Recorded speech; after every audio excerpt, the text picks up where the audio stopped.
Bismillahir Rahmanir Rahim.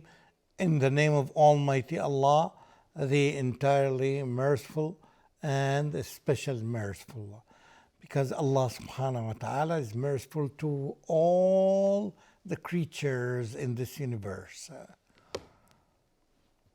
And He has special mercy for the believers that will be given to them on the most critical day in this life, which is the day of judgment. And we ask Allah to make us of those who enjoy the mercy, the general mercy of Allah, the entire mercy of Allah, and the special mercy that will be given to the believers. Ameen, ameen. Welcome to this program, and I greet you with the greeting of peace. Assalamu alaikum wa rahmatullahi wa barakatuh. Dear viewers, welcome, and I'm quite sure that you are ready to take as many treasures as you can, because it is for free and it is available for everyone. And we encourage you and motivate ourselves to do our best to share it with others, because this is the goal. We want to educate people. We want try to imagine that if everyone in your village or in your town is educated, it will be a very, very good place to live in, because the level of understanding would help all of us to understand things that have not been within our comprehension before. It is education, and it is education the most important thing, that particularly if you educate them and if you teach them about something that is very genuine, something that's very real, something that is very unique. It is the words of Allah. Here is our focus. We focus on the verses that came through the Holy Quran. We take one or two, as little as we can, in order to cover and understand. We are still in this famous chapter number 28, chapter Surah Al-Qasas, the chapter of stories. Because, as I said, that when we deal with the stories, they are something very interesting, because a lot of people learn from stories more than they learn from other sources. So for them particularly, and for all humans in general, these stories are so beneficial to all of us. It is chapter number 28, ayah number 10. As I said, that when we read stories or when we listen to stories, you can take or you can get according to the level of understanding. So that's why two people may be sitting beside each other. One of them may understand more than the other. After some time, you would find this person who didn't get the same level of understanding as the other people, yet now he is recovering. He is getting more and more and more.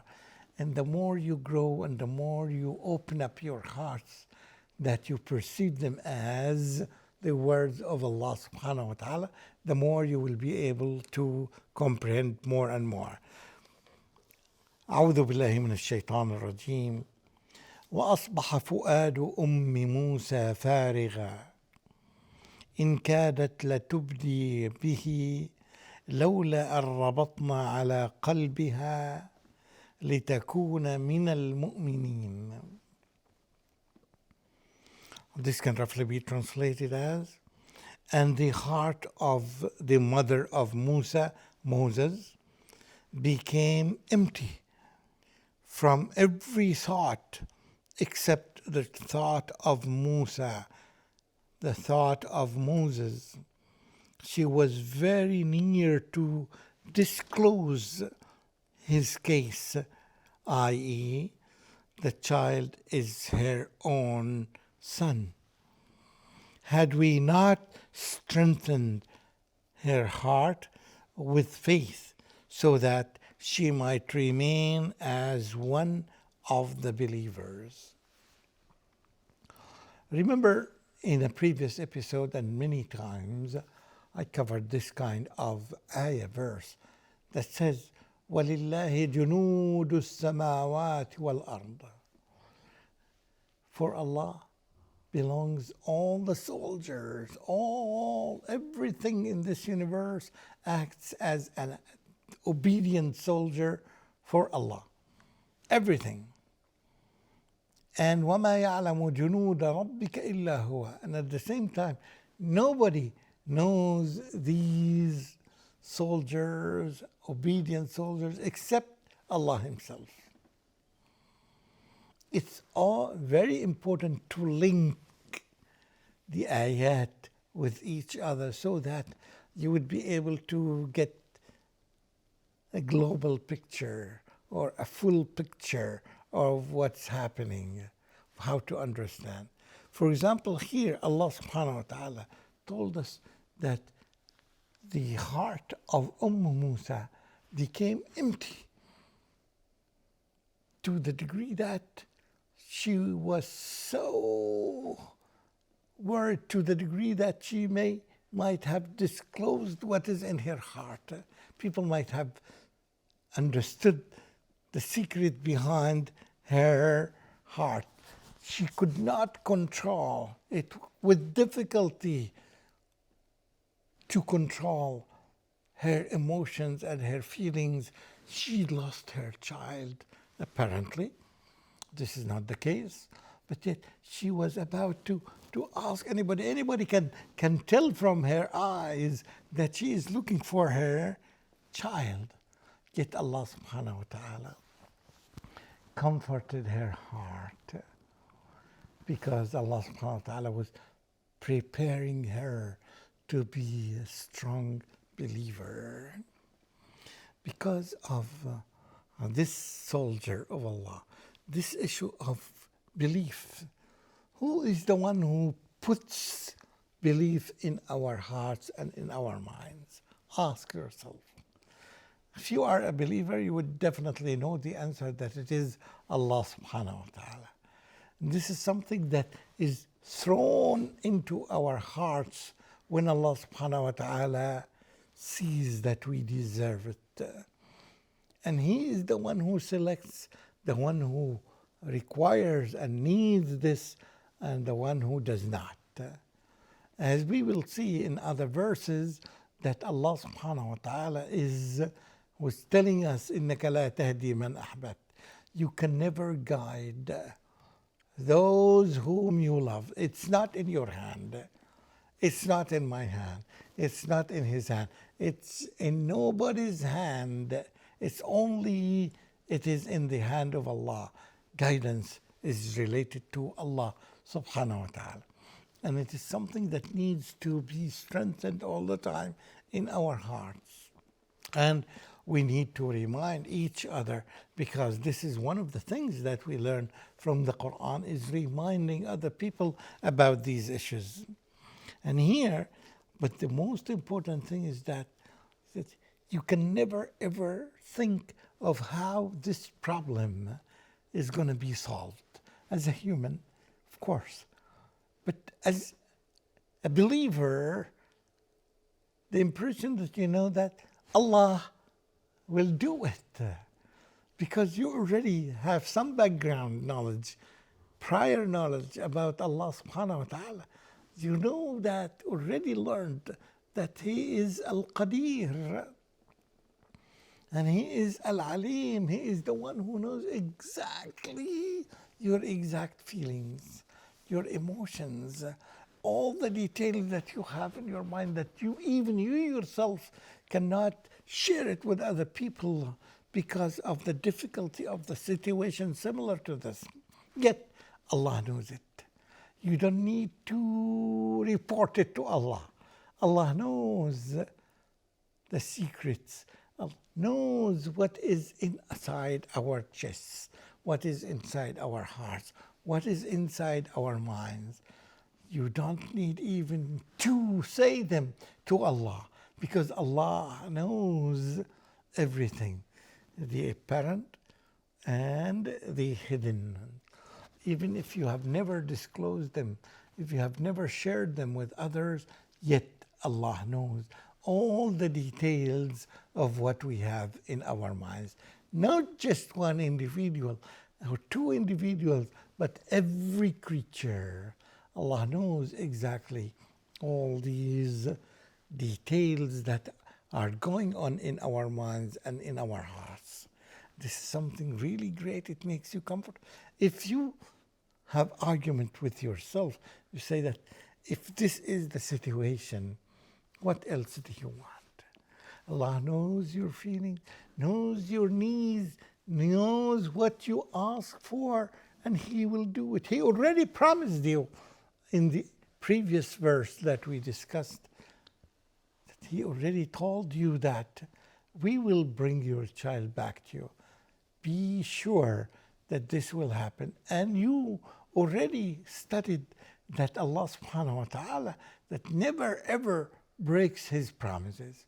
Any promise that Allah gave you or gave me or gave anybody, that He will fulfill it. When you put these elements together in your heart and in your mind, you feel very comfortable. You become very relaxed, and you are certain that Allah will fulfill His promises. With putting all these pieces of, you can call it a puzzle for you, or the problem that may be apparent to you, it will be solved. Because of what? The issue of belief. And when you relate this issue of belief, that this issue of belief is thrown into your heart by Allah subhanahu wa ta'ala. That's why you feel you need Allah more than anything in this universe, more than the oxygen that you breathe, more than the water that you drink. You need to know Allah subhanahu wa ta'ala. And that's why I think those winners, those who are classified as winners, are the ones who spend their precious time and they invest everything in their life when they spend time with Allah subhanahu wa ta'ala. They seek knowledge about Allah, and they know how to get to the roots of the knowledge when they guarantee that the knowledge they get is genuine knowledge, and it is from Almighty Allah or from the Messenger of Allah, because the knowledge from the Messenger of Allah are revelation from Allah to the Messenger. So you do your best and guarantee that the input that comes to you is from Almighty Allah. And in this way, this is the best protection for our mindsets, the best protection for our minds is to guarantee the quality of the input that we perceive.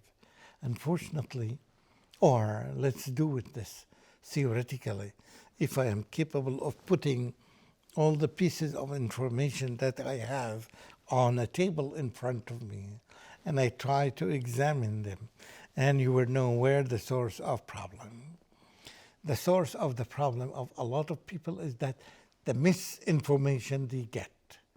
They are misinformed about many things, and when they get this misinformation from the sources around them, it will destroy and disrupt the way that they used to think properly.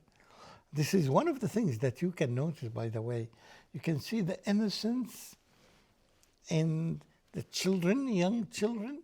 You can see this is apparently on their faces when you try to read their faces. This is simply because their minds, their thoughts have not been corrupted or contaminated. The information that they have, the information that most people nowadays they get, are not pure or genuine information. They are not knowledge from Almighty Allah or His messengers. They get knowledge from other humans or even from jinn and from evil. That's why they have evil in it. Had it been left only in the hand of Allah subhanahu wa ta'ala, definitely it will be a different scenario. Definitely we will find that the belief system that we have been trying to build up correctly is getting better and better and better every day or every hour, simply because we guarantee that the input that comes to us is genuine input, is pure input, the input that comes to us from Allah subhanahu wa ta'ala and His messengers. And this is a lesson that all of us need to learn and need to apply in our houses. Try to guarantee that the information that we get is purely from Almighty Allah, particularly the knowledge that we are talking about, the knowledge about Allah Himself, the creator of this universe. The one who deserves to be worshipped is only Allah, the messengers. But unfortunately, a lot of people mess up. When they don't know the answer, they try to make up things of their own, made up stories. And these stories, when they spread out, when they go here and there, when we read them in the novels, in the stories, in the news, they will start disturbing the way we used to think correctly. This is a kind of misguidance. To avoid any kind of misguidance, you need to do quite a few things. One of them is to look for guidance. And we all the time say that guidance is only in the hand of the Creator. So He is the only one who guides you. That's why we continually say all the time, Muslims would say this 17 times at least, اهدنا الصراط المستقيم, اهدنا الصراط المستقيم, guide us to the straight path. Without asking Allah, we would never be able to be guided. When we trust Allah, when we ask Him, inshallah, He will always give us this guidance that we need. وآخر دعوانا أن الحمد لله رب العالمين والسلام عليكم ورحمة الله وبركاته.